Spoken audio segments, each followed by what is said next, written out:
కొణిదెల నిహారిక. ఈ పేరు తెలియని వారంటూ ఉండరు. ప్రముఖ నటుడు నాగబాబు కుమార్తె నిహారిక ఈ మధ్య వార్తల్లో తరచుగా కనిపిస్తుంది. తన భర్త జున్నలగడ్డ చైతన్యతో విడిపోయిన తర్వాత డిప్రెషన్లోకి వెళ్ళిన నిహారిక ఇప్పుడిప్పుడే యూట్యూబ్ ఛానల్లో ఇంటర్వ్యూలు ఇస్తూ డిప్రెషన్ నుంచి ఎలా కోలుకుందో చెప్పింది. తాజాగా ఒక ఇంటర్వ్యూలో తాను రెండో పెళ్లి చేసుకుంటానని కుండబద్దలు కొట్టింది. దీంతో నెటిజన్లు ఎవరా పెళ్లి కొడుకు అని గూగుల్లో తెగ వెతికేస్తున్నారు. నిజానికి ఆ ఇంటర్వ్యూలో తాను రెండో పెళ్లి చేసుకోవాలని అనుకున్నట్టు తెలిపింది. కానీ ఎవరిని చేసుకుంటుందో ఖచ్చితంగా చెప్పలేదు. కానీ ఇక్కడ ఒక సెన్సేషనల్ న్యూస్ మాత్రం చెప్పింది. తాను రెండో పెళ్లి ఎందుకు చేసుకోవాలనుకుంటుందో చెప్పింది. తనకు పిల్లలంటే ఇష్టమని చెప్పింది. పెళ్లి వర్కౌట్ కాలేదు, కానీ పిల్లలు కనాలంటే పెళ్లి చేసుకోవాల్సిందే కదా, అందుకే రెండో పెళ్లి చేసుకుంటా అని కుండబద్దలు కొట్టింది. పెళ్లి అయితే చేసుకుంటాను కానీ ఎప్పుడైనా విషయం చెప్పలేదు నిహారిక.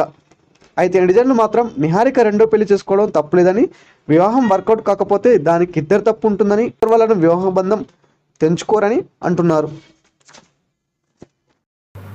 ఈ వీడియో పూర్తిగా వీక్షించినందుకు ధన్యవాదాలు.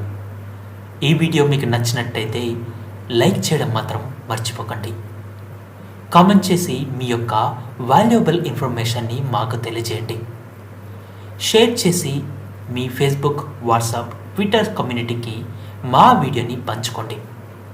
అంతేకాకుండా మా వీడియోని నోటిఫికేషన్ల రూపంలో పొందడానికి సబ్స్క్రైబ్ బటన్ని ప్రెస్ చేసి బెల్ బటన్ని నొక్కండి. Thank you for watching.